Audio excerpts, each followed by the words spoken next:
Estamos en contacto, como les decía, con Carlos Fara. Carlos, ¿cómo te va? Buenas tardes. Gracias por disponer de algunos minutos para nosotros. Queríamos consultarte tu opinión después, del día después del paro, ¿no? Las consideraciones de Adorni, la dirigencia sindical, si es que efectivamente está logrando penetrar con estas reivindicaciones en la sociedad, que en gran número también se manifestó en contra de la medida de fuerza, más allá de la indudable, innegable crisis que está atravesando nuestro país. Totalmente. Bueno, a ver, primero diría que el paro de la CGT, digamos, expresó a la mitad de la sociedad que está desaprobando la gestión de Milei, ¿no? Ujú. Digo, me parece que esa mitad, digamos, está muy fastidiada con lo que está sucediendo. No es la mayoría, pero tampoco, digamos, es la mayoría el sector que está aprobando, ¿no? Digamos, es que tenemos una Argentina en dos mitades. Me parece que claro, digamos, todos conocemos, digamos, el deterioro de la imagen de la dirigencia sindical, más allá de la legitimidad de los reclamos.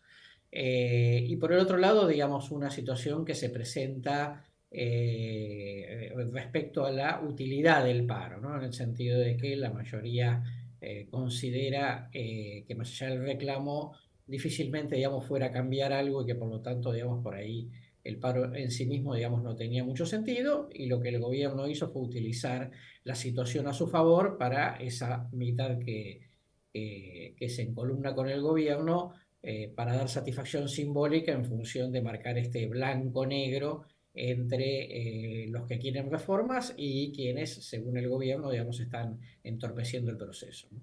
Da la sensación también que el gobierno tiene una mirada particular de lo que es el sentir de la gente, ¿no? De hecho, me da la sensación que le duele más a Milei que no le hagan like un comentario que le hagan un paro, ¿no? Entonces, me pregunto si la herramienta paro, si bien históricamente es la herramienta de divulgación de los conflictos o de los reclamos de la clase trabajadora, o sea, en el sistema capitalista lo único que pueden hacer los trabajadores es tener para sí por algunos instantes su capacidad productiva para demostrar su desconformidad. Bueno, si esa herramienta es válida con una dirigencia que está basada tan en lo virtual, como es el caso de Milei. Bueno, de hecho Milei tiene su agenda propia, en este momento está recorriendo el mundo, dando conferencias, está con una... Diera la sensación que está como en una burbuja, no sé si coincidís. Sí, digo, son dos lógicas completamente distintas.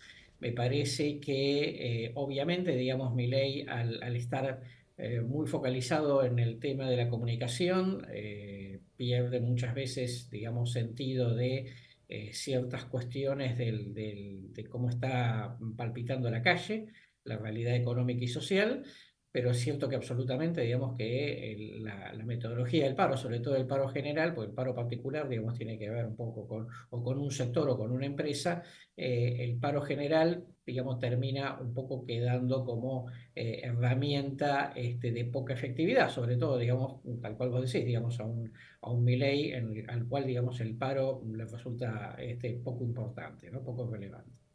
¿Cómo lo ves al gobierno? Es una pregunta recontra amplia y te la formulo de esta manera para que vos hagas el recorte que creas conveniente. ¿Cómo estás viendo la gestión de Javier Milei? Ahora se está debatiendo la ley bases, bueno, acaba de terminar un paro. Hay algunos logros que está mostrando, como por ejemplo controlar la inflación, pero bueno, ya empezamos a hablar de desempleo. ¿Cómo lo ves? A ver, primero creo que yo te digo dos o tres cosas que me parecen positivas, Ujú. o que son positivas por lo menos desde la perspectiva del gobierno. Uno, digamos, es que está marcado, digamos, que el principal actor político obviamente es el presidente, ¿no? Digamos que no está, su figura no está desdibujada, independientemente de su agenda. La segunda cuestión es que lo que estamos discutiendo todo el tiempo es la agenda de Milei, ¿no? Lo cual, digamos, eso lo pone todo el tiempo, digamos, en una situación de iniciativa política sustantiva y que después, digamos, obviamente, como comentábamos antes, divide aguas, ¿no? Mitad para un lado, mitad para el otro, pero ha mostrado, digamos, una impronta fuerte, digamos, con toda esta actitud, digamos, así como más vehemente del propio presidente, como que hay en marcha un cambio fuerte, ¿no? Digamos que no es un gobierno que claramente pase desapercibido en sus intenciones. Y un cuarto punto, te diría, es el hecho de que el gobierno arrancó con una actitud, digamos, muy dogmática, y ahora claramente, yo te diría en los últimos 2 meses, se vio sobre todo en la aprobación de la ley en diputados, está girando hacia digamos, un tono mucho más pragmático, ¿no? Mucho más realista, teniendo en cuenta, digamos, que es el gobierno políticamente más débil desde el 83.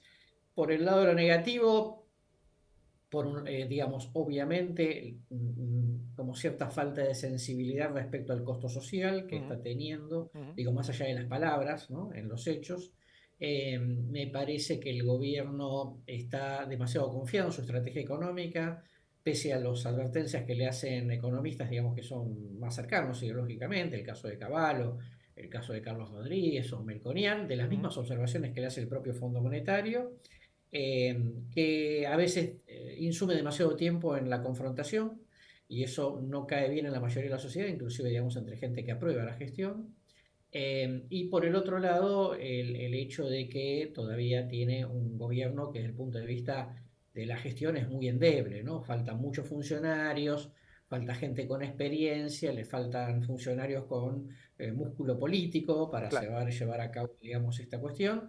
En ese escenario, digamos, en esa fotografía lo veo al gobierno. Carlos, te agradecemos muchísimo estos minutos, siempre sos muy atento con nosotros y bueno, veremos de qué manera sigue todo esto, ¿no?